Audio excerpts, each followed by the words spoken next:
अल्हम्दुलिल्लाह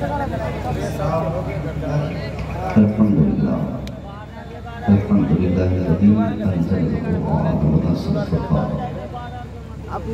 व अनअमा अलैना बिल ईमानि व तमन्ना बिल ihसान वस्सलातु वस्सलामु अला मन कान नबिय्युन व आदमु बैनल मा'i wat-तीन व अला आलिहि व अस्हाबिहि अजमईन अम्मा बअद फ़अऊज़ु बिल्लाहि मिनश शैतानिर रजीम बिस्मिल्लाहिर रहमानिर रहीम सुम्मा लतुसअलुन यौमइज़िन अनिन नईम सदक़ल्लाहुल अज़ीम व सदक़ रसूलुहुन नबियुल अमीनुल मुबीनुल करीम। दुरूद शरीफ पढ़ें। अल्लाहुम्मा सल्लि अला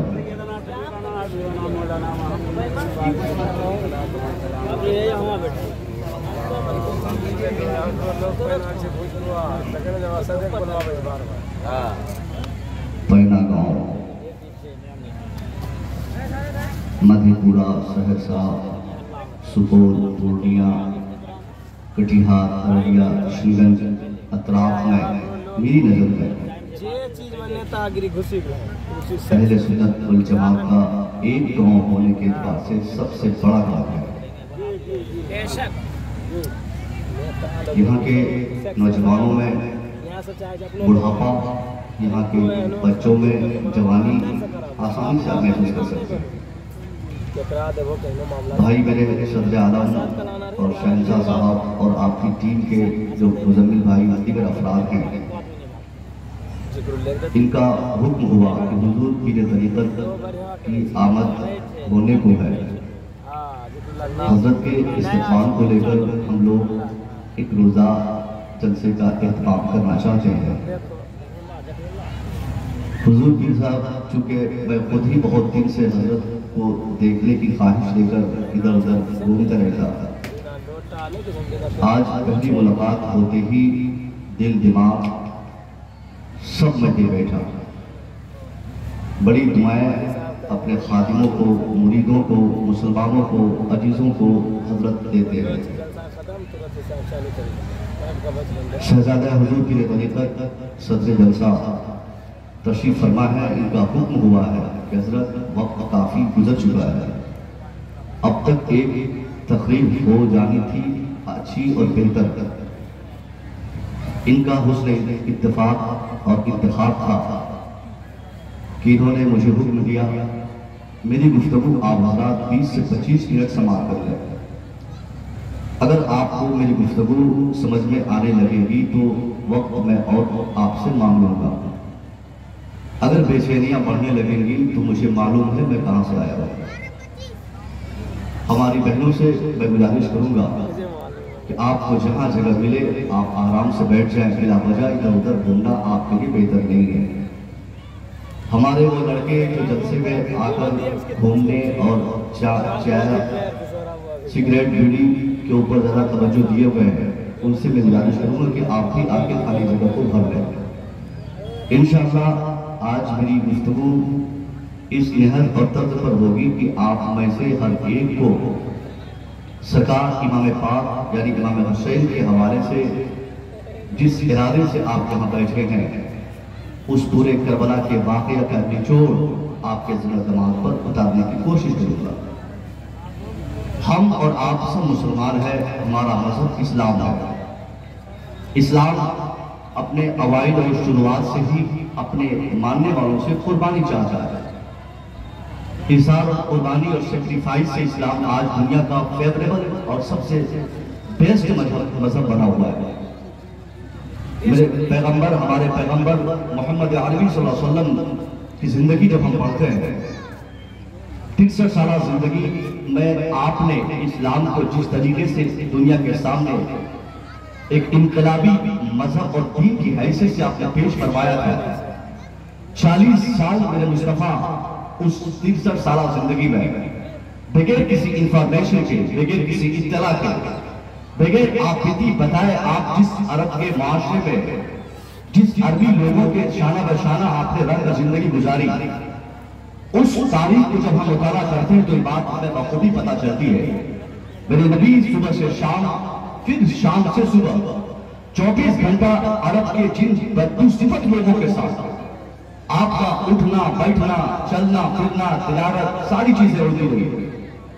40 साल के बाद अल्लाह रब्बुल इज्जत की तरफ से हुक्म हुआ कि अपनी बेसत का आप ऐलान फरमाए, बेसत के मकसद का ऐलान फरमाए, अपनी बेसत के अपनी आमद के जो रियल कॉन्सेप्ट और मकसद है वो लोगों के बीच में बताया गया है।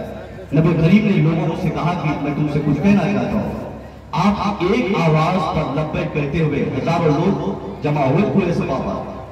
आपने उन लोगों से अपने ताल्लुक से आपने पहले पूछा, दुनिया वालों 40 साल में पैदाइश हो गए, मैं तेरे बीच रहा, इस 40 साल पीरियड में तुम में का कोई ऐसा शख्स है जो मुझे आज तक गलत समझा?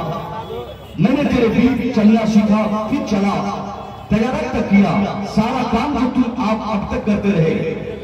एक रोजमर्रा जिंदगी गुजारने के लिए इंसान को जिन चीजों की जरूरत पड़ती है उन तमाम चीजों को मैंने तेरे साथ तेरे रंग ढंग में आकर किया। अब ये बता कि तुमने मुझे कैसा महसूस किया? उस पूरे मजमे से एक ही आवाज आई कि आप इस वक्त रूए जमीन के मेरी निगाहों में सबसे श्रेष्ठ इंसान हो। उन लोगों के बीच मुस्तफा करीम अपनी आदत अपना अखलाक अपने किरदार को पेश करते कहते कि क्या कभी तुम लोगों ने कभी मुझे झूठ बोलते देखा? आवाज आई, सरकार आप कभी झूठ नहीं बोले, आप तो सादिकुल वादुल अमीन है, आप वफादार भी हैं, आप सबसे सच्चे भी हैं। मुस्तफा फरमाते हैं अब सुन, अगर तुमने मुझे सबसे बड़ा वफादार और वो इस जमीन का सबसे सच्चा और सटीक इंसान मान लिया है तो इस सच्चे इंसान की सच्ची आवाज क्या है? इस सच्चे इंसान की आमद का बेस्ट मकसद क्या है? लोगों ने क्या बताया जाए? आपने फरमाया कि मैं अल्लाह का भेजा हुआ नबी हूं। अल्लाह एक है, आज के बाद तेरी पेशानी अगर झुकेगी तो सिर्फ एक अल्लाह के सामने झुकेगी। तू अगर किसी एक को अपना माबूद मानेगा तो सिर्फ अल्लाह रब्बुल इज्जत को माबूद मानेगा। मेरी आमद का, मेरी पैदाइश का, मुझे भेजे जाने का अल्लाह का वाहिद यही मकसद है। बस सिर्फ एक छोटा सा जुमला था, कुरान समझ गया, आग सी लग गई उस समाज में जिन लोगों ने अभी क्षण सेकंड पहले मुस्तफा को दुनिया का सबसे सच्चा इंसान तस्लीम किया था, जिन्होंने पैगंबर इस्लाम को दुनिया का सबसे श्रेष्ठ इंसान मानते हुए उनकी आमद के मकसद के ऐलान के लिए कहा कि आप बोलिए आप क्यों आए हैं। उन लोगों ने किसी ने गालियां दी, किसी ने आप पर पत्थरों की बारिश करने का मंसूबा बनाया, वहीं से इस्लाम दुश्मनी का मजाक शुरू होता है। मुस्तफा करीम को सताने का, तड़पाने का, रमजान मुबारक को शहीद करने का, यहाँ तक कि आपकी गर्दन को उड़ाने का फैसला उन लोगों ने किया।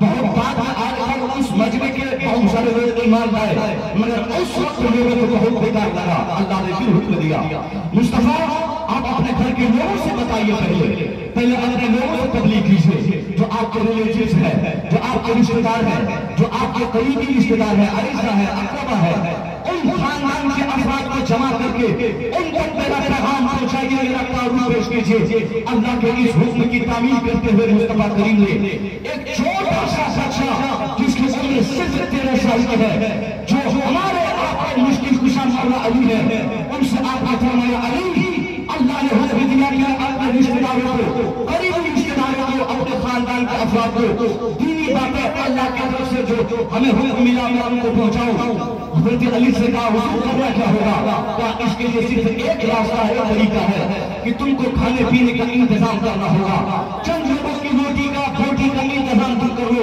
और मैं उनको तेरे दस्तरखान की दावत देता हूँ। पहले उनको रोटी खिलाऊंगा, पहले उन्हें गोश्त खिलाऊंगा, पहले तेरे दस्तरखान पर बिठाऊंगा। यही से नुक्ता मिलता है। आज भी हमारे यहाँ जलसा होता है, पहले 200 लोगों के खाने का इंतजाम होता है। मेरा शरीफ का प्रोग्राम हो तो 100 लोगों के खाने का इंतजाम होता है। शादी की महफिल, खतरा की महफिल चाहे जो हो, अगर उलमा दीन की बात सुनाने आएंगे तो खाने का इंतजाम हम करते हैं। ये रिवायत आई है हज़रत मौला अली से कि जब भी दीन का पैगाम दूसरों को पहुंचाना रहता है तो मुफ्त और फ्री में नहीं पहुंचाते। दीन की बातें करने के लिए पहले जिनसे दीन की बातें की जाए उनको पहले खिलाया जाए, उनको पेट पहले भरा जाए, उसके बाद उनसे दीनी बातें की जाए। मुस्तफा करीम ने कहा कि अली भी इसका इंतजाम करो। मौला अली 40 अफराद के खाने का, रोटी का, गोश्त का इंतजाम अपने दस्तरखान पे आपने फरमाया। उन 40 अफराद की दावत हुई। नबी करीम ने जब देखा देखा कि वो सब लोग खाना खा के फारिग हो गए। आपने कहा ए दुनिया वालों, ए लोगों, 40 दिन तक तुम लोग तो मेरे खानदान के हो, 40 अफराद पर मुश्तमिल तुम लोगों ने अली के दस्तरखान पे खाना खाया। अब सुनो मेरी दावत का मकसद क्या है, क्यों मैंने तुझे अली के दस्तरखान पे बुलाया। नबी फरमाते हैं मुझे अल्लाह का नाम का प्रचार करना है, एक अल्लाह की आवाज पूरी दुनिया में फैलानी है, मुझे एक तहरीक छेड़नी है, मुझे एक मुद्दा छेड़ना है, मुझे एक मिशन का आगाज करना है। मुझे इस बड़े काम में तुम 40 लोगों में से कौन है जो मेरी मदद को आगे आएगा, कौन मेरा साथ देगा, कौन अपनी सेक्रीफाइस, अपनी कुर्बानी के लिए आमादा होगा।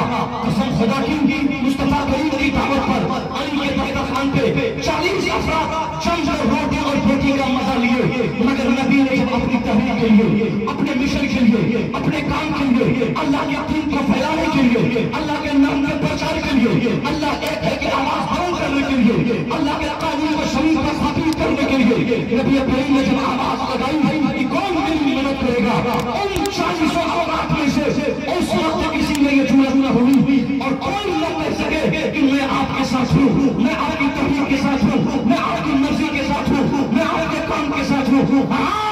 उस 40 अफराद की मुख्तसर तरीन जमात में अगर किसी शख्स ने अपने दोनों हाथों को उठाकर अल्लाह के रसूल के साथ देने के लिए अपने को आमादा किया था, वो कोई और नहीं, वही 13 साल का बच्चा जो मौला अली जिसने दस्तरखान का इंतजाम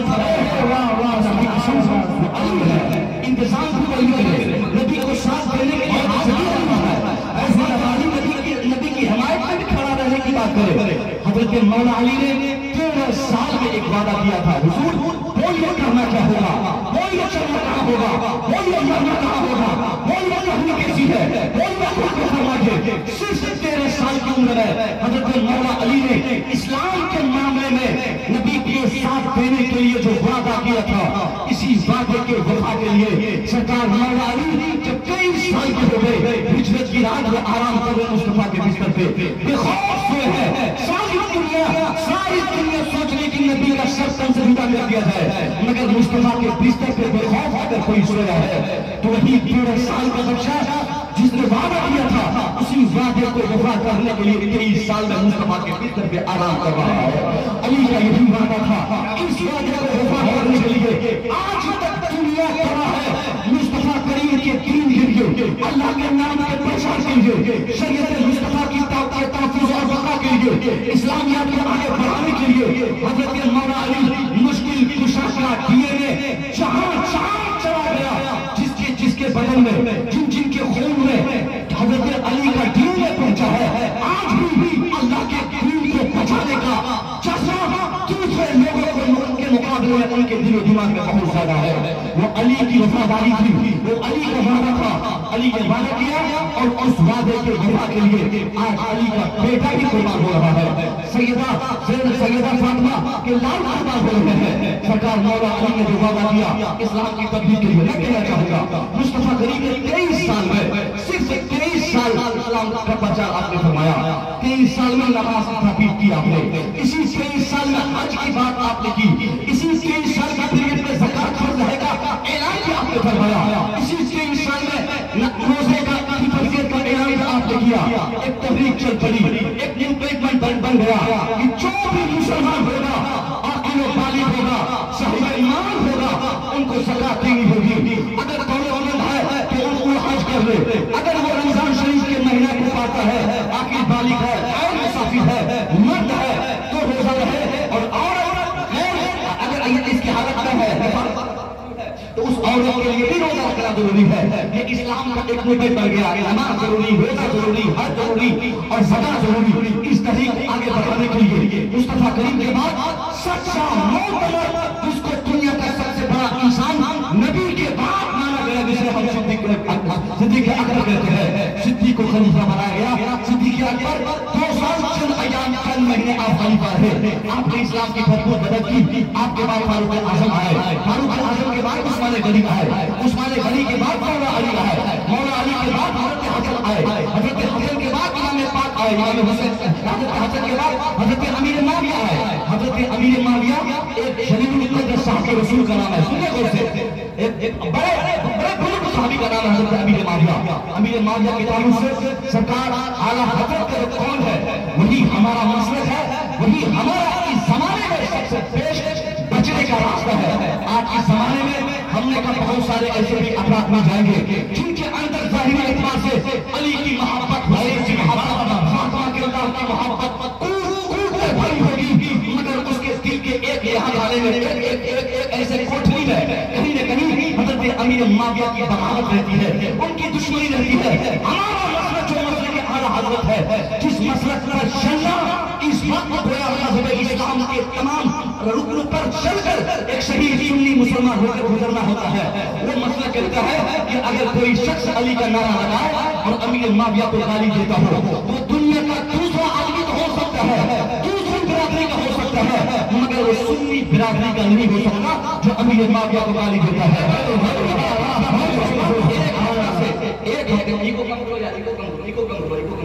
अभी एक हफ्ता से हम लोगों ने वीडियोस देखा, हम लोगों ने सोशल मीडिया पे पढ़ा, ऐसे ऐसे शरीफ जिनको 50 सालों से हमारे लोगों ने दस्तरखान बिछाकर इज्जत की, जिनको माइक पे बुलाकर बड़ा नाम दिया, जिनके खानदान की वजह से जिनका हाथ चूमना, कदम पोसी करना हम सुन्नी मुसलमानों ने हमेशा जरूरी समझा है।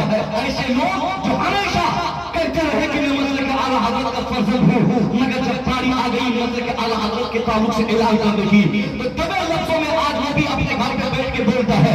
आला हजरत जो कह गए वो अलग बात है, मगर हम ताज़िया बनाएंगे, हम मोहर्रम मनाएंगे, हम ढोल बजाएंगे। अल्लाह की कसम, ऐसे लोगों को सोचना चाहिए उनके पास अभी सिर्फ 2 रास्ते हैं। या तो वो डिक्लेयर करते हैं कि हमारा कोई ताल्लुक मसले के आला हजरत से नहीं है, और अगर वो आला हजरत के फर्जंद से, सुन्नी मुसलमानों से, आला हजरत के मानने वालों से, मसले के आला हजरत पर चलने वालों से अगर नजराना वसूल करने की ख्वाहिश रखते हैं, तो उनको माइक पे आकर ऐलान करना पड़ेगा कि हम चलेंगे तो मसले के आला हजरत पे चलेंगे। अरे तुझे क्या बनाना है तो बना, तुझे जो करना है कर, मगर ये क्यों कहता है कि ताज़िया जायज है?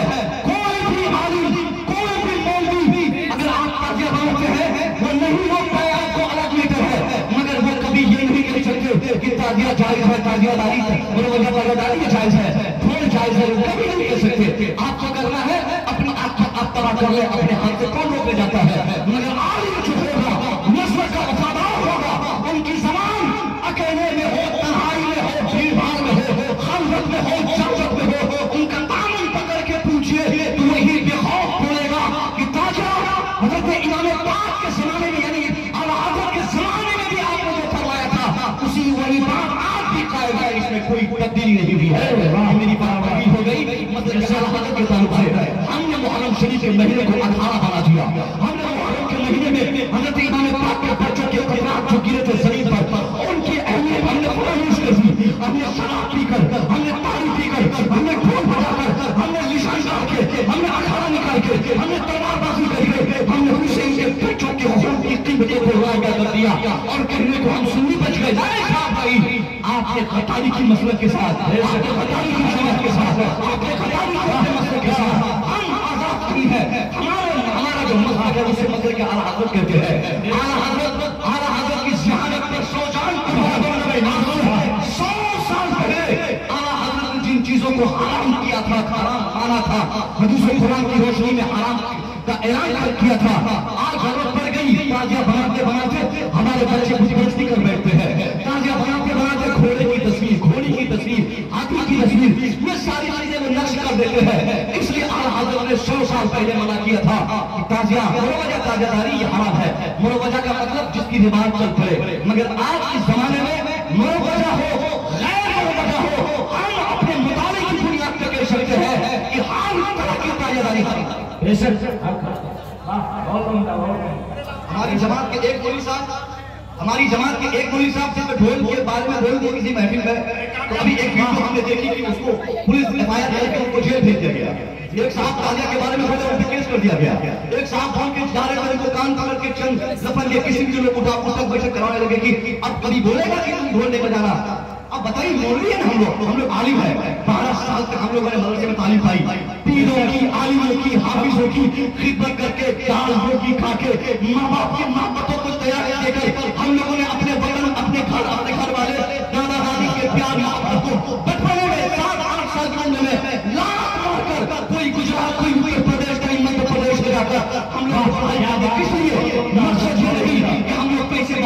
करेंगे। मकसद ये रहता है कि हमारा ताल्लुक जिस समाज से होगा उस समाज का कोई एक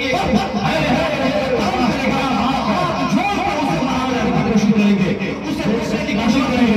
किसी एक भाई को भी कभी जान कभी जहन्नमी बनाएंगे नहीं, उसको जन्नत की तरफ हम दावत देंगे, जन्नत की बातें सिखाएंगे। बस यही मकसद है हम लोग की तालीम का। इसलिए चीखते हैं हम लोग स्टेजों पे आगे। आपको मालूम है 500 रात में था मुजफ्फरपुर जिला में, 800 किलोमीटर दूर बाई ट्रेन में गया छत्तीसगढ़, वहां कल रात तकरी हुई। आज यहाँ कल 56 गाँव बगल में है। उसके बाद भी परसों हमें रहना है बाका में। यानी डेली रात में तकरीबन 25-30 रातों से हम लोग ढूंढते हैं कि हम लोगों के पास बीवी नहीं है, क्या हमारे पास बच्चे नहीं है, क्या हम लोग के माँ बाप नहीं है, क्या हम लोग की ख्वाहिशात नहीं कि ढेर से आराम घर है। दिन में सफर करना, रात में तकरी करना, दिन में मारामारी फिरते रहना, ये सिर्फ किस लिए होता है? ताकि ये नौजवानों को जहन्नम जाने से बचाया जा सके, ताकि हमारे लोगों को जहन्नमी बनने से बचाया जा सके, ताकि खिलाफे शरअ काम होने से हमारी बहनों को रोका जा सके। हम मुहर्रम की इज्जतों को पायमाल कर दिया। हम मुहर्रम के नाम पे जो हिंदुआना रस्म रिवाज है उसको फरोग देकर इस्लाम से कट के हट के एक ऐसा समाज बना दिया। आज हम नहीं मारेंगे, नहीं मारे, मगर कल मरने के बाद हमको देखना पड़ेगा जो अल्लाह के फरिश्ते हमारी इस बदअमली की वजह से जहन्नम पहुंचाएंगे। यही और बात कहेंगे। मैं बहुत रोकता था, हमें चिढ़ाते थे, मैं मना करता था, हमें नहीं चिढ़ाते थे। अल्लाह की कसम पहला 56 चंदा और कीर्तन मांगे मुसलमानों, मैं प्यार से आपसे लेना चाहूंगा। मैं पूर्णिया का रहने वाला हूँ, आपके समाज से जुड़ा हुआ हूँ। जितनी गाली गया हो दे दीजिए, मगर आला हज़रत के मसलक पे चलना आप अपने लिए जरूर समझ लीजिए। यही मसलक आपको दुनिया में और आखिरत में सुरखुरी के लिए कर पाएगा। यही मसलक हमारा है। ये बातें बहुत तवील हो गई, मुझे कुछ और बयान करना था। सरकार अमीर माविया की बात कर रहा था। 20 साल तक अमीर माविया खलीफा रहे, मुसलमानों के खलीफा। खलीफा का मतलब बादशाह होता। उस वक्त जो हैसियत खलीफा की थी, उस वही हैसियत अभी राष्ट्रपति की मान लीजिए। बस ऐसी हैसियत थी मुसलमानों के लिए। मुसलमान और इस्लामिक शासन को आगे बढ़ाने के लिए एक के बाद दूसरा, दूसरे के बाद तीसरा खलीफा बनते थे, बनाए जाते थे, ताकि इस्लामिक सिविलाइजेशन को आगे बढ़ाया जा सके। सरकार अमीर माविया जब 20 साल का खलीफा रहे, जाहिर है जिसका बाप 20 साल खलीफा रहेगा उसका बेटा कुछ न कुछ गड़बड़ जरूर करेगा। यहाँ थोड़ में अगर किसी का बेटा, किसी का बाप मुखिया बन जाता है तो मुखिया का बेटा भी अपने को सबसे बड़ा मुखिया समझता है। किसी का बाप और दादा और चाचा और खानदान का कोई फर्द अगर कभी विधायक बना हो और इत्तेफाक से हुकूमत बदलने के क्रम में उसको मंत्रिमंडल में जगह मिल जाए तो अब तो उनका पाँव जमीन भी नहीं रहता। 1 साल का मंत्री जमाने का सबसे बड़ा चोर बन जाता है। इल्ला माशाअल्लाह कुछ लोग अच्छे हैं इस जमाने में, मैं सबकी बात नहीं करता, मगर अक्सर 5 साल मेंबर रहे तो सोचता गांव का चौधरी मैं ही हूँ। 10 साल अगर मुखिया रहे तो सोचता ये पूरा पंचायत मेरी बपोती बन चुकी है। ये फिक्र हमारी है। मुखिया बनने वाला अपने बच्चों को नाकाम कर देता है। मुखियागिरी से फुर्सत नहीं, बच्चों की तालीम की कब फिक्र करेगा? नेतागिरी से फुर्सत नहीं, बच्चों की तरबियत की कब फिक्र करेगा? हज़रत अमीर माविया 20 साल का खलीफा रहे। उसी पीरियड में अपने बाप की बादशाह को देखकर आपका बेटा यजीद नाम का जो बाप की बादशाह और उनकी कुर्सी देखकर उसका नाजायज फायदा उठाया, उसी पीरियड में शराब की आदत, उसी पीरियड में ज़िना की आदत, उसी माहौल में शराब की आदत, उसी में बचपन की आदत उनको हो गई थी। अब उनका इंतजार था कि इधर अब्बा मरे और इधर मैं अब्बा की कुर्सी पर जबरन बैठकर अपने को बादशाह डिक्लेयर कर दूंगा। हज़रत अमीर माविया की वफात के बाद उनका लड़का यजीद उनकी कुर्सी पर, बादशाह की कुर्सी पर बैठ गया। ऐलान कर दिया दुनिया वालों, आज के बाद मैं तेरा बादशाह, अब से मैं तेरा बादशाह। मेरा बाप मर गया, वो नहीं रहे, अली चले गए, वो नहीं रहे, हसन भी चले गए, वो नहीं रहे, अब कोई तेरा खलीफा नहीं, मैं तेरा खलीफा, मैं तेरा बादशाह, तुमको मुझे बादशाह एक इनी हाउ मानना ही पड़ेगा। अल्लाह की कसम उस वक्त उसके यजीद के सामने जो लोग खड़े थे उनमें से जो शराबी थे नारेबाजी करने लगे, जो जुआरी थे वो खुश हो गए, जो क्या बोलते कि जो जिनकी नीयत खराब थी, जिनकी आदत यजीद की आदत की तरह थी, वो लोग नारेबाजी किए। फौरन कहा यजीद को कि अब बादशाह तुम सलामत, अब मजा आएगा। यानी आज भी देखा जाता है जो शराबी मुखिया होता है, शराबी वोटर तो उसी को वोट देता है। जो सरपंच भैड़ी होता है, भैड़ी लोग उसी सरपंच को वोट देंगे। जो नेता जितना खराब रहता है उनके पास वैसे ही खराब लोग, वैसे गुंडे टाइप के लोग उनके वोटर्स होते हैं, क्योंकि उनका ईमान होता है कि आज एक गिलास शराब पी रहे हैं, अगर मुखिया जी अगर जीत जाएंगे तो शराब पीने में बह जाएंगी, फिर तो डेली एक पलक से एक पर्वत तो मिलेगा ही मिलेगा। इसलिए देखा जाता है नमाजी अगर मुखिया का चुनाव फाइट करे, इबादत गुजार मुखिया का चुनाव फाइट करे, एक नमाज पढ़ने वाला, इबादत गुजार, चेहरे पे दाढ़ी रखने वाला अगर मुखिया का चुनाव फाइट करता है तो 50 आदमी कहते हैं आप क्यों आ गए इस मैदान में, आप तो हट जाइए, ये तो आपका काम नहीं है। क्योंकि लोग इसलिए बोलते हैं कि शरीफ आदमी अगर आ जाएगा तो कोई शराब नहीं पीने देगा, ये शरीफ आदमी आ जाएगा तो दलाली नहीं करेगा, फिर हमारा काम कैसे चलेगा। हर जमाने में ऐसा हुआ है। यजीदी फौज से आवाज आई, सलाम किया लोगों ने यजीदी बादशाह को। ये कौन लोग थे? जो शराबी थे, जो पापी थे, जो जुआरी थे, जो खद्दार थे, जो शरीयत के बागी थे, जिनका एक मिजाज था, जिनकी फिक्र और जिनकी सोच थी कि यजीद बादशाह बन गया है, अब कोई शरीयत काम नहीं आएगी, अब मैं वही करूंगा जो मेरी मर्जी होगी, अब मैं वही रास्ते पे चलूंगा जो मेरी तबीयत होगी, अब मैं वही काम करूंगा जो मेरा इरादा होगा। इसी तनाजुर में लोग खुश होते चले गए। एक आदमी आया कहने लगा यजीद से, ए यजीद तुम तो बादशाह बन गए, ऐलान भी हो गया, लोगों ने तेरी बादशाहत को मंजूर भी कर लिया, मगर सुन तू बादशाह हो सकता है शराबियों का, तू बादशाह हो सकता है नवाबियों का, तू बादशाह हो सकता है बेनमाजियों का, तू बादशाह हो सकता है मजहब और शरीयत के खदारों का, तुम आमतुल मुस्लिमीन का, नमाजियों का, इबादत गुजारों का, आबिदों साहिबों का तू कतई बादशाह नहीं हो सकता। यजीद दिल मिला गया, बोला कैसे? कहा इसलिए तुम अगर सारे मुसलमानों का बादशाह बनना चाहते हो तो तेरे लिए एक काम और बच गया है। कहा कौन सा काम? कहा तुम्हें सबसे पहले अगर तेरी ख्वाहिश है कि तुम सब मुसलमानों के बादशाह बन जाओ तो तुम सबसे पहले हुसैन से दस्तखत लेना पड़ेगा, उनका सपोर्ट लेना पड़ेगा। जब तक हुसैन से सपोर्ट नहीं कर दे तब तक तुम शराबियों के बादशाह होगे, नमाजियों के बादशाह नहीं होगा। क्या बात है? नारे तकबीर, नारे रिसालत, मसलके आला हज़रत जिंदाबाद जिंदाबाद, फैज़ाने आला हज़रत अज़मत शहदाए करबला कॉन्फ्रेंस, नारे तकबीर, नारे रिसालत। वाह क्या बात। एक जहन मिलता है करबला से, पूरी दुनिया को सियासत करनी हो हम करबला को देखेंगे, पॉलिटिक्स करना हो हम अली के बच्चों को देखेंगे, मौला अली को देखेंगे, सच बोलना हो उन्हें देखेंगे, जुर्रत पैदा करनी हो उन्हें देखेंगे, हक और बातिल के दरमियान तफरीक डालनी हो हम अली की औलादों को देखेंगे, उनकी जिंदगी पढ़ेंगे। पूरी दुनिया को शांति के लिए करबला के उन 72 लोगों ने अपनी जानों की कुर्बानी देकर पूरी दुनिया में हर जाविये से दुनिया की तरक्की के लिए आपने वहां से जिहद दे दिया है। हजरत अमीर माविया के बाद जब आपका बेटा कुर्सी पर बैठता है, लोगों ने कहा कि आप हुसैन से दस्तखत लीजिए। यजीद मिला गया, बोला ठीक है, अपने नुमाइंदों को भेजा। मौला अली के शहजादे हजरत हुसैन के पास मदीना शरीफ में उस वक्त आप कयाम पजीर थे। मदीना में एक नुमाइंदा यजीद की तरफ से आया और कहने लगा कि हुसैन आपको यजीद बुलाया है या आपका समर्थन मांग रहा है। इमाम पाक ने कहा क्यों? कहा वो बादशाह बन गया। इमाम सिर्फ इतना सुनते हैं कि यजीद बादशाह बन गया, बस यही सुनकर आप घबरा गए, आपकी आंखें आज के बाद हो गई, पसीने से शराबोर आप हो गए, आप फैसला कर गए क्योंकि आप जानते थे यजीद वक्त का बड़ा शराबी, नवाबी, झूठा, खद्दार, गैर शरीफ काम को फरोग देने वाला शख्स यजीद है। इसलिए आपने मानने से सिरे से इनकार कर दिया।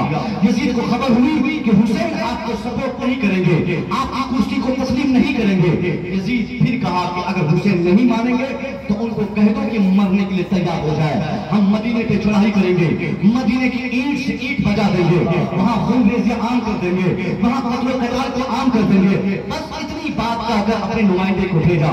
इमाम तक ये बात पहुंची। मेरे इमाम फरमाते हैं यजीद तुझे जो मर्जी तू कर ले, मैं किसी हालत में तेरी बादशाहत को मंजूर नहीं करूंगा, तुझे खलीफा वक्त तस्लीम नहीं करूंगा।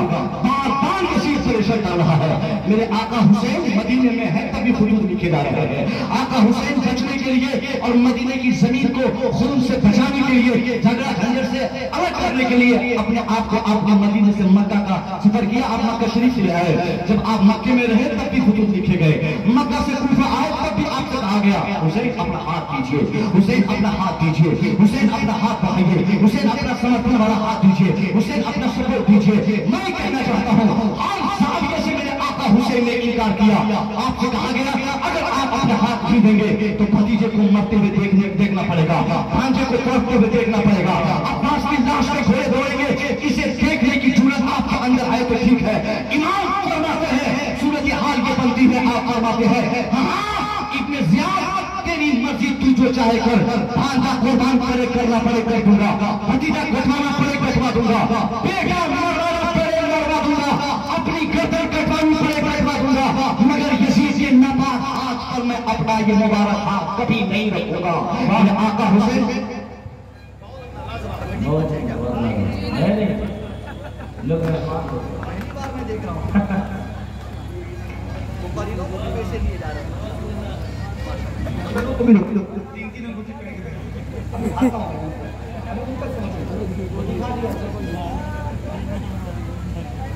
बात समझ में आ रही है? जी जी कितने लोगों को समझ में आ रही है? उतने लोग बैठे रहे, बाकी जा सकते थे पीने के लिए। बात समझ में नहीं आएगी, वक्त गुजारना होगा ना। ये कोई बहुत ज्यादा अंग्रेजी तो मैं बोल नहीं रहा हूँ, ये सादी सिंपल सी बात।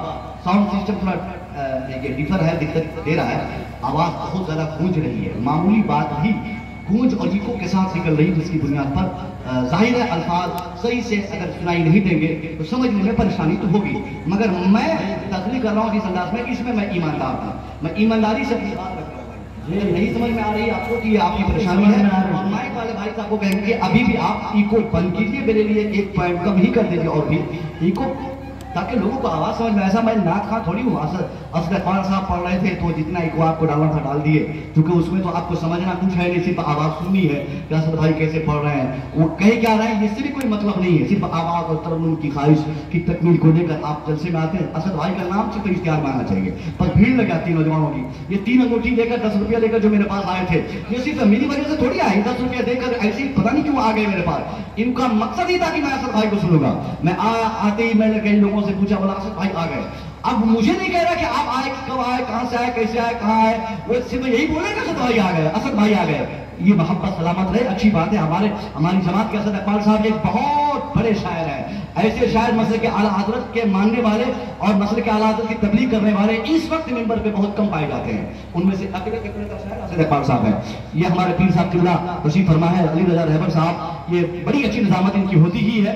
मेरे पास इन लोगों के ताल्लुक से तारुफात करने के वक्त कम है, इसलिए कि मुझे बहुत कुछ बताना है। मैं कहना चाहता हूँ, हजरत इमाम पाक से बार बार कहा गया अपना हाथ बढ़ाइए, अपना हाथ बढ़ाइए, अपना हाथ बढ़ाइए।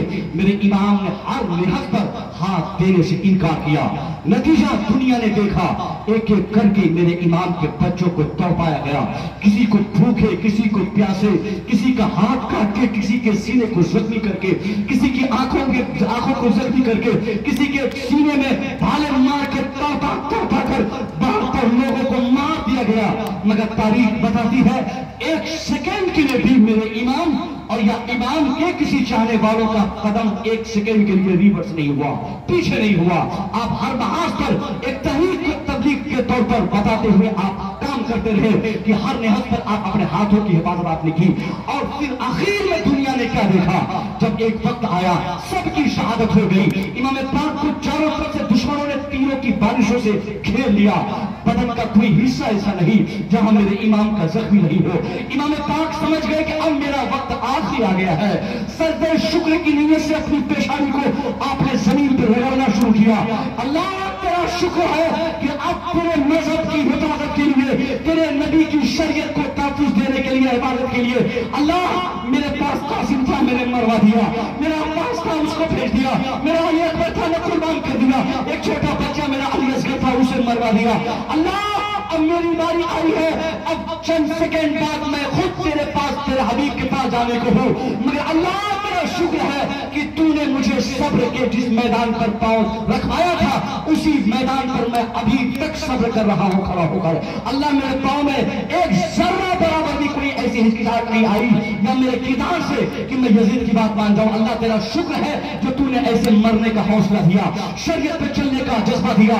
अल्लाह तेरा शुक्र है जो शरीयत को बचाने का ऐसा हौसला और ऐसी जुर्रत तूने मुझे दिया। इसलिए आपने पेशानी में सजदा रखा। इतने में क्या हुआ, इब्ने ज़ियाद, शिम्र, होली वगैरह जितने दुश्मन थे, उन लोगों ने आपस में मशवरा किया कि अरे अब तक तो हुसैन के बच्चों को मारते मारते इनके तो सिर्फ 72 लोग मरे हैं, मगर हमारी जमात के तो 5000 लोग चले गए। यानी 72 लोग इमाम हुसैन के खेमे से शहीद हुए। और जो मकतूल थे, मकतूल थे उनके यजीदियों की फौज के, उनकी तादाद 5000 से ज्यादा थी। इब्ने ज़ियाद कहता है मौका गनीमत है, हुसैन की गर्दन मार दो, काम खत्म हो जाएगा। जाएगा। अगर ये बच जाएगा तो हमारे बच्चे यतीम हो जाएंगे। आज तो 5,000 की तादाद हुई है, ये 50,000 में तब्दील हो जाएगी। इसलिए इमाम पाक के सर अक़दस को काट दिया गया। सजदे में सर है, इमाम का सर तन से जुदा है, सर अलग नेज़े पे चढ़ाया और उन लोगों ने खुशियों का इजहार किया। बहुत देर के बाद इब्न ज़ियाद सर को अपने पास रखवा के कहा कि अब मेरे लिए इनाम का ऐलान होगा, अब बादशाह वक्त यजीद मेरे लिए इनाम घोषित करेगा। मेरे इमाम का सर उनके पास है। अचानक उसे ख्याल आया कि यजीद को जिस चीज की जरूरत थी वो इमाम का सर नहीं था, वो इमाम हुसैन का हाथ था। ये सर ले जाकर मैं क्या करूंगा?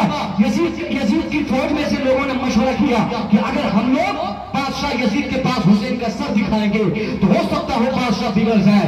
बादशाह ये कहे कि हुसैन का सर तुम क्यों लाए हो? मुझे तो हुसैन का हाथ चाहिए था, मुझे तो हुसैन के हाथ की जरूरत थी। इसलिए इब्न ज़ियाद ने शिमर को कहा, जाओ देखो हुसैन का हाथ कहां है, तलाशो हुसैन का हाथ कहां है। अल्लाह की कसम उस मैदान करबला में हुसैन का बदन जख्मी होते दुनिया ने देखा, हाथ कटते दुनिया ने देखा, मगर जब लोगों ने सख्ती से तलाशी की हुसैन का हाथ कटने के बाद कहां चला गया किसी को पता न चला। खोजने वालों ने खोजा, मिलने वालों को किसी को पगड़ी मिल गई, किसी को अंगूठी मिल गई, किसी को आपका चुप्पा मिल गया, किसी को सर मुबारक मिल गया, मगर जो चीज न मिल सकी वो इमाम पाक का हाथ मुबारक था। हाथ मुबारक कहां चला गया? यह हाथ कहां चला गया? उलमा बयान फरमाते हैं वो हुसैन जो अपने हाथ को मदीने में रखकर बचाया था, वो हुसैन जो अपने हाथ की अजमत को मक्के में रखकर महफूज किया था, वो हुसैन जो अपने हाथ को अब्बास के हाथ के कटने के बाद भी बचाया था, वो हुसैन जो जवान बेटे की लाशों पर गोले तोड़ रहे थे फिर भी अपने हाथ को बचा लिया था। अल्लाह इस हुसैन के इस मुक़द्दस हाथ की इस कदर हिफाजत फरमाई कि हाथ कटने के बाद जमीन पर गिरने से पहले फरिश्तों के जरिए अल्लाह ने हुसैन के हाथ को हमेशा के लिए जन्नत भिजवा दिया, ताकि हुसैन का हाथ जिस तरह यजीद के हाथ में जिंदा रहते नहीं टच हो सका तो मरने के बाद क्यों टच होगा?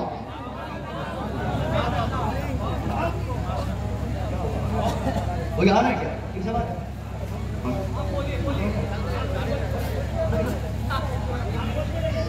माशाल्लाह, ये देखिए हमारे बड़े भाई आ गए। मैं इनके ताल्लुक से आपको बता रहा था कि मसले के आला हजरत के ताल्लुक से शायरी के हवाले से जो तबलीग का जज्बा इस वक्त हिंदुस्तान में इस पुरफितन और सुलह कुल्लियत के माहौल में अगर ईमानदारी से कोई शायर करता है, हमने शायर देखे हैं पीर देखकर उनके नखरे बदल जाते हैं, पीर देखकर अशार में चेंजिंग आ जाती है, माहौल देखकर आदमी नीयत बदल लेता है, मगर ईमानदारी के साथ एक ही ट्रैक पर अपने शुरुआती पीरियड से आज तक अगर कोई शायर काम किया है तो उसका नाम अफजल इकबाल है।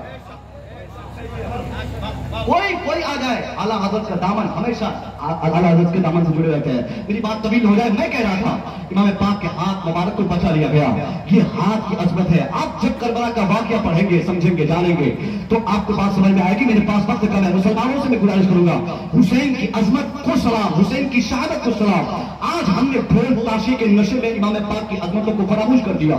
हमारे दिल में हुसैन की मोहब्बत बिल्कुल सिर्फ एक ढोल तक महदूद रह गई, जो हकीकत में यजीदी निशानी है, यजीदी पहचान है।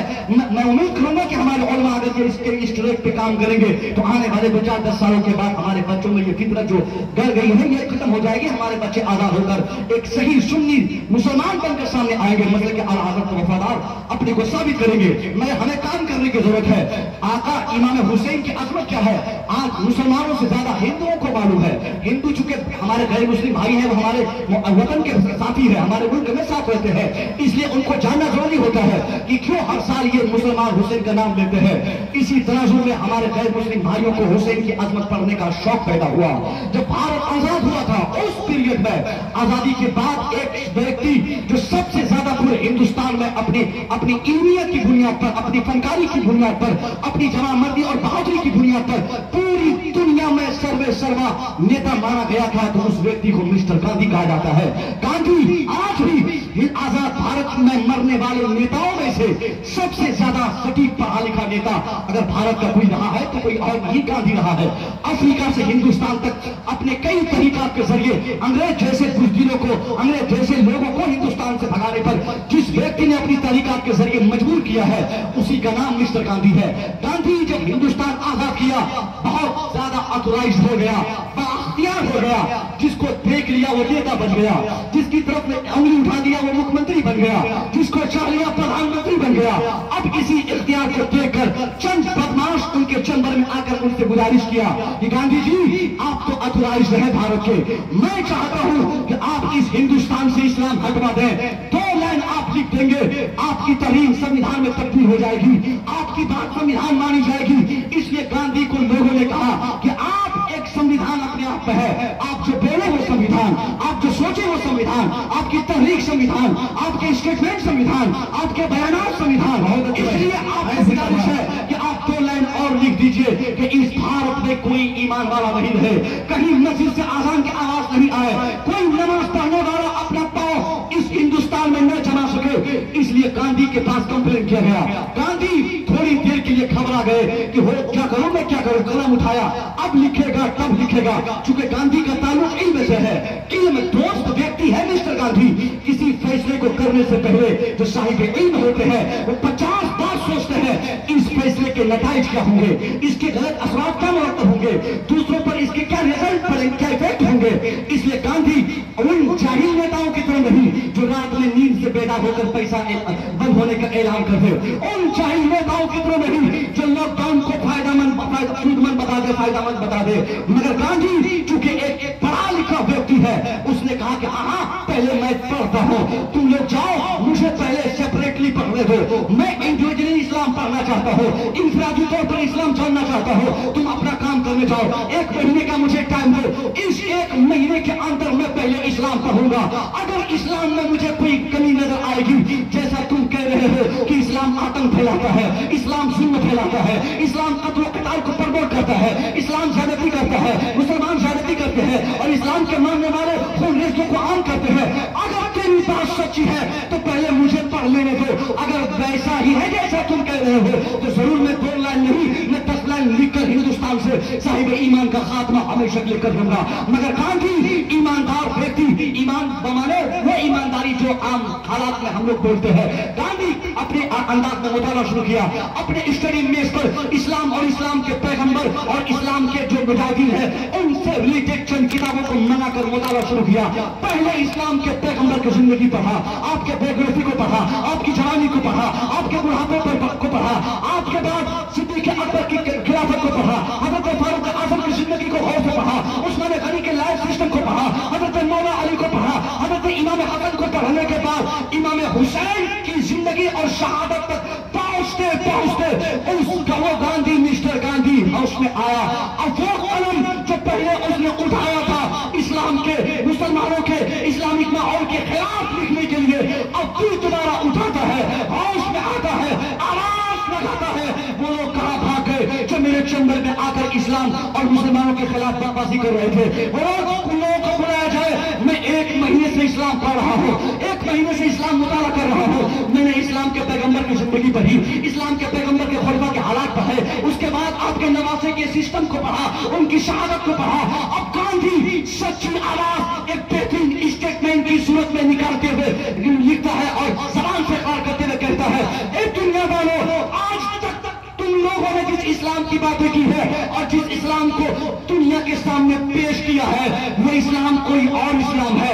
जो रियल इस्लाम है वो मैंने पढ़ा है। तुम तो दुश्मनी की बुनियाद पर, अपनी जहालत की बुनियाद पर, अपनी नादानी की बुनियाद पर इस्लाम और मुसलमानों के खिलाफ बगावत भरी बातें करते हो। गांधी कहता है मैं पढ़ा लिखा हूं, अफ्रीका में वकालत किया, हिंदुस्तान में तहरीकें चलाई, अंग्रेजों को घुटने टेकने पर मजबूर किया। गांधी कहा कि आप इस शख्स की बात सुनो कि हमने इस्लाम को क्या पढ़ा, क्या समझा, क्या जाना, कैसा पाया। गांधी कहता है my faith is that the progress of Islam does not depended on the use of sword. वो कहता है मेरा विश्वास है, मेरा आत्मा कहता है, मेरा विश्वास है कि इस्लाम की तरक्की तुम्हारे एतबार से, जिसको तुम कहते हो कि तलवार से हुई है, इस्लाम की तरक्की तलवार से नहीं हुई है। लोगों ने कहा था कि जब इस्लाम तलवार से नहीं फैल रहा है तो हर शाम इस्लाम की, हर सुबह मुसलमानों के लिए क्यों अच्छी हो रही है, हर समाज इस्लामिक समाज में क्यों तब्दील हो रहा है। गांधी कहता है आज जो हर तरफ इस्लामिक माहौल देखे जा रहे हैं, हर व्यक्ति का फेवरेबल मजहब इस्लाम, हर व्यक्ति का जरूरतमंद चीजें इस्लाम में मिल जाया करती है। गांधी कहता है इस्लाम की तरक्की की बुनियाद तलवार ये बलबूते नहीं हुई है, but the reason is that a supreme sacrifice of इमाम हुसैन। गांधी कहता है आज जो हिंदुस्तान सहित पूरी दुनिया में इस्लाम फैल रहा है, इसकी वजह तलवार नहीं। हाँ, अगर इसकी कोई मुनासिब वजह है तो ये इस्लाम के पैगंबर मोहम्मद अरबी के नवासे हजरत हुसैन की अजीम शान शहादत का नतीजा है, जो इस्लाम यहाँ तक। बहुत उम्दा लाजवाब गांधी बाबा, गांधी इमाम पाक के ताल्लुक से कह रहे हैं, बहुत उम्दा। क्या कह रहे हैं कि आज जो पूरी दुनिया में इस्लाम फैल रहा है, ये हुसैन की शहादत का रिजल्ट है, बाकी कोई दूसरा रिजल्ट नहीं है। आगे भी कहा, बंदे ने बड़ा अच्छा कहा, उसने कहा if India wants to be a successful country, उसने कहा अगर ये हिंदुस्तान यानी हिंदुस्तानी लोग अपने अजीज मुल्क को तरक्की याफ्ता मुल्क बनाना चाहते हैं तो इसके लिए क्या करना होगा। गांधी कहता है if India wants to be a successful country it must follow to footsteps of Imam Hussain. वो कहता है इसके लिए किसी और के नक्शे कदम पर चलने की जरूरत नहीं है, किसी और को मॉडल मारने की जरूरत नहीं, सिर्फ हुसैन के नक्शे कदम पर हर भारतीय चल दे, हिंदुस्तान तरक्की कर जाएगा। आगे क्या कहता है बताऊं, आगे क्या कहता है। उसने कहा if I had just like 72 soldiers of Imam Hussain, वो कहता है कि काश मेरे पास भी हुसैन के उन 72 जानिसारों की तरह, साथियों की तरह मेरे पास भी चंद अफराद होते जिस वक्त मैं हिंदुस्तान की आजादी के लिए तरीके छेड़ रहा था। उस तराजू में कह रहा है कि उस वक्त हुसैन के उन 72 लोगों की तरह मेरे पास भी चंद अफराद होते। I would own the country only within 24 hours, तो मैं इस हिंदुस्तान को आजादी दिलाने में सिर्फ 24 घंटे का टाइम लेगा।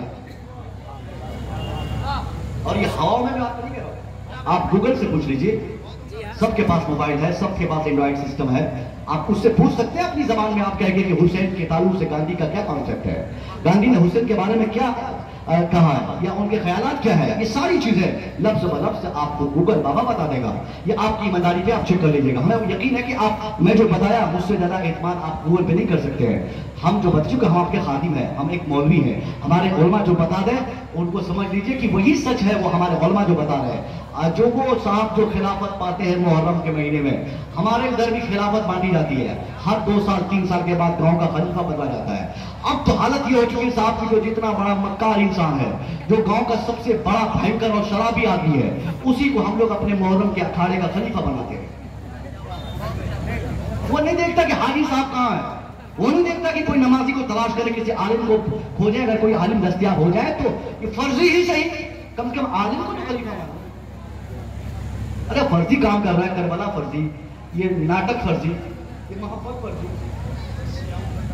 और खाली खिलाफत फर्जी, हाँ ये तो अलग मैटर है। हम हर काम को, हर कोई मुहर्रम शरीफ में सिर्फ एक काम जो हमारा सबसे बेस्ट काम है, जो जुलूस में निकलना, जुलूस में निकलना, इसको अगर हमारे उलमा जायज करार देते हैं तो सिर्फ इस बुनियाद पर कि जुलूस में निकलने से इत्तेहाद का पैगाम जाता है। और हमारे लोग बोलते हैं हजरत इस बार मुहर्रम बहुत मनाएंगे, आप देख लीजिएगा, रोकिएगा मत। क्यों कहा? इसलिए कि हमको इस बार डराना है। बोलते नहीं बोलते? अरे बोलते नहीं बोलते? अरे जगा लो तलवार से, ऐसी लाठी से जो एक ही बंदा टूट जाए, शराबी लोग घुस गए, अब क्या डराएंगे उन लोगों को जिनके बच्चे IAS और IPS में? अपना बच्चा हमारा जाहिल रह गया, जिंदगी भर हमने उनकी तरबियत की कभी फिक्र नहीं की, और मुहर्रम में 1000 नहीं 1 लाख नहीं 1 करोड़ भी आ जाए तो क्या फर्क पड़ने वाला है? ये जमाना लाठी और तलवार से किसी को डराने और धमकाने का नहीं है। अगर वाकई आपको सामने वाले को डराना, धमकाना, मुतासिर करना आपका मकसद है, तो इसके लिए उनके हाथों में लाठी ना दी जाए, तलवार ना दी जाए, उनके कलम को मजबूत किया जाए, उनके नॉलेज को बढ़ाया जाए, उनके एजुकेशन को डेवलप किया जाए। हमारे बच्चे जितना पढ़ते रहेंगे, हमारी तालीमात से, हमारे बच्चों की तरबियत से, हम इस्लामिक ज़ाब्ते पर जिस कदर सख्ती से अमल करेंगे, इस अमल से, इस किरदार से दुश्मनों में घबराहट होगी। ये तलवार और नशे और शराब को ढोल ढालते नहीं, मगर हमारे लोगों ने इसको अखाड़ा बना दिया।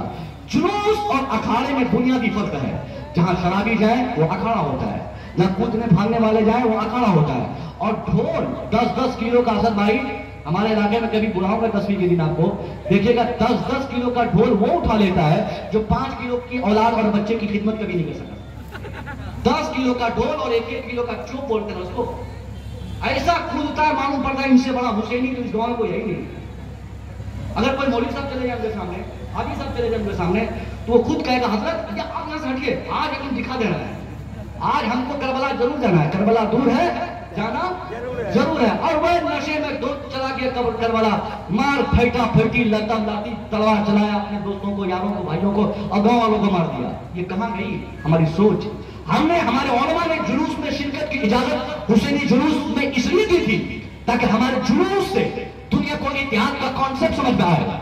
मगर हमने आज तक दावे से कह सकता हूं, क्योंकि पैना बहुत बड़ा गांव है, एक जुलूस और एक रास्ते और एक जाविये से आप नहीं निकाल पाएंगे। अगर निकालते होंगे तो बताइए आप, अगर बड़ा गांव है कोई पूर्व से निकलेगा, कोई पश्चिम से निकलेगा, उनकी ढोल पार्टी अलग, उनकी पार्टी अलग, उनका अखाड़ा अलग। साहब हम खुद ही टूटे रहेंगे तो हम जुलूस में जाकर क्या हर किसी को हम कौन समझा पाएंगे? एक तरीका है जुलूस में जाने का, सिर्फ अगर जाने का शौक है तो नमाज जोहर हम पढ़े, पाकीज़ा कपड़ा पहने और उसके बाद नमाज पढ़कर अपने को, अपने बेटे को साथ ले जाए। पैना से 1000 आदमी आ जाए, बिहार से 1 लाख आ जाए, पूरे हिंदुस्तान से 30 करोड़ आ जाए, पूरी दुनिया से 130 करोड़ 40 करोड़ अफराद आ जाए। वक्त एक हो, मिशन एक हो, टारगेट एक हो, इरादा एक हो, तरीका एक हो, नियत एक हो और एक ही ट्रैक पर हम या हुसैन कहते हुए घर से बाहर निकले। उससे पहले अल्लाह ने अगर हमें ताकत दी है, अपने गांव में, समाज में, मोहल्ले में हम शरीर लगवाए, मुफ्त में शरबत पिलाए, बगैर किसी तफरीक के मजहब और मिल्लत के हम पानी पिलाए, शरबत पिलाए और ताकत अल्लाह ने दी है, ताकत में इजाफा किया अल्लाह ने तो बिरयानी खिलाए, खाना खिलाए, कपड़े बांटे, दवाइयां बांटे, गरीबों की मदद करने का ऐलान करते हैं। जो लोग एक्सीडेंटल हालत में हॉस्पिटल में पड़े हैं उनकी मदद के लिए हम पैसे भेजे, उनकी मदद करें, उनके लिए दवाई फराहम कराएं। ये सारी चीजें करके जब हम जुलूस में जाएंगे, अल्लाह की कसम, पैना से 5000, इलाके से 5000, बिहार से 1 करोड़, पूरी दुनिया से 50-10 करोड़ नहीं बल्कि 140 करोड़ अफराद एक वक्त में सड़क पे आएंगे। उनके हाथ में तलवार होगी, हाथ में लाठी होगी और वो एक कदम आगे बढ़ाएंगे या हुसैन कहेंगे, दूसरा कदम बढ़ाएंगे या हुसैन कहेंगे। पीर तरीकत रहबरे राह शरीयत से थी शाह डॉक्टर मोहम्मद गुलाम मुस्तफ़ा मारूफ सरकार नूर बाबू कादरी तशरीफ ला रहे हैं। पूरा मजमा खड़े हो जाए मोहब्बतों के साथ, जो लोग खड़े हैं वो बेदार हो जाए, मोहब्बतों के साथ शेख तरीकत पीर तरीकत का इस्तकबाल करें। नारे तकबीर अल्लाहु अकबर, नारे तकबीर अल्लाहु अकबर, नारे रिसालत या रसूल अल्लाह, नारे रिसालत या रसूल अल्लाह, नारे रिसालत या रसूल अल्लाह। हुजूर शेख तरीकत जिंदाबाद, हुजूर शेख तरीकत बाबा नूरुल कादरी जिंदाबाद, बाबा नूरुल कादरी जिंदाबाद। नारे तकबीर, नारे रिसालत या रसूल अल्लाह, नारे रिसालत या रसूल अल्लाह। अपने पीर को देखने के लिए आप बहुत देर से बेचैन बेदाब बेकरार बैठे थे। माशाअल्लाह आप देख रहे हैं इस वक्त आपकी निगाहों की खूबसूरत करेब में शेख तरीकत की आमद हो गई, जिसके लिए आप बहुत देर से बेचैन बेताब बेकरार बैठे हैं। माशाअल्लाह मोहब्बतों के साथ बैठिए।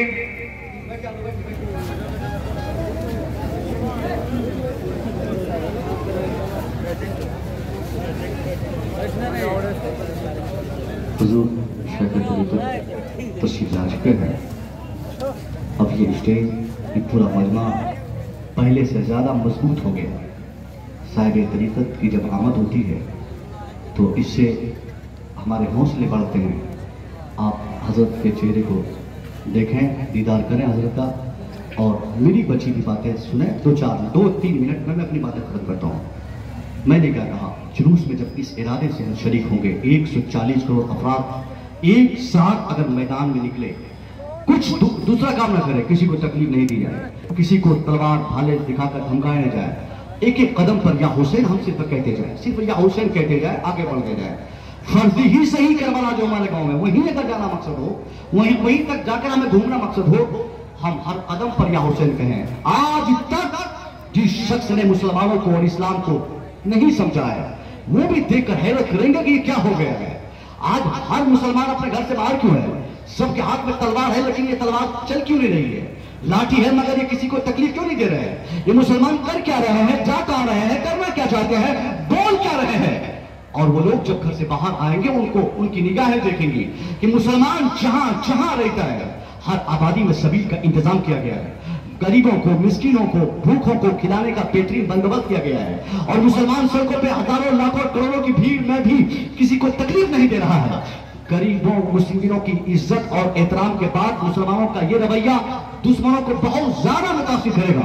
उसके बाद लोग कहने पर मजबूर होंगे कि जब हमारे पैदा के मुसलमानों का, हमारे बिहार के मुसलमानों का, हमारे ये हिंदुस्तान के मुसलमानों का किरदार आज के दिन हम इतना बेहतर देख रहे हैं, तो ये जिस हुसैन का नाम ले रहे हैं उस हुसैन का किरदार कितना रोशन होगा, वो हुसैन कितने शानदार किरदार को लेकर अपनी जान और अपने सौ की कुर्बानी दिए होंगे। अल्लाह की कसम दुश्मन हमारे मजहब को पढ़ने पर मजबूर हो जाएंगे। उसके बाद नतीजा ये निकलेगा कि जहां जहां नजर दौड़ाएंगे वहां हुसैनी गुलाम नजर आएंगे, वहां वफादार हुसैन नजर आएंगे। आज हमें सिर्फ और सिर्फ इस तराजू में मुहर्रम हो, ईद हो, कुर्बानी हो, किसी की निहत से इस वक्त अलग ऐलान में कह रहा हूं, एक ही मसलक हमारे लिए बचाने के लिए है, वो मसलक के आला हजरत है। हमारे मसलक के आला हजरत के फॉलोअर्स जो उसके फर्जंद है, उन लोगों ने अभी बीते 100 सालों से जिस मसलक को बताया है, ऐलान किया है, अल्लाह के वास्ते हम भी मोहब्बत से कबूल करें। यही हमारे लिए दुनिया और आखिरत की भलाई का सबसे सटीक और बेहतरीन रास्ता है। हम किसी बड़े खतीब का नाम, चेहरा, उनकी वीडियो, उनकी तकरीर यूट्यूब के फॉलोअर्स और ये सब देखकर उनकी बातों में हम ना पड़ जाए और ये ना कहें कि साहब फला खानका के साथ कहे हैं कि ढोल जायज है। साहब उनको पैसा चाहिए, नजराना चाहिए, माल चाहिए, उनको अपनी उनको एक अपना हल्का बनाना है, उस खास हल्के में उनको रहना है। इसलिए वक्त बदलते बदलते वो लोग कभी न कभी अपनी दुश्मनी को अपने अल्फाज में बदलकर आला हजरत के खिलाफ बगावत कर देते हैं। सच्चाई और रियलिटी ये है कि अगर हमारी मस्जिद का इमाम 4000 रुपये महीना कमा रहा है तो हमें फिर किसी बड़े आलिम, बड़े खतीब, बड़े पीर जो मसले के आला हजरत खाता है उनकी बातों पे कोई गौर खोज नहीं करनी। हमारे लिए हमारी मस्जिद के इमाम काफी है जो वो कह रहे हैं। अस्सलाम वालेकुम।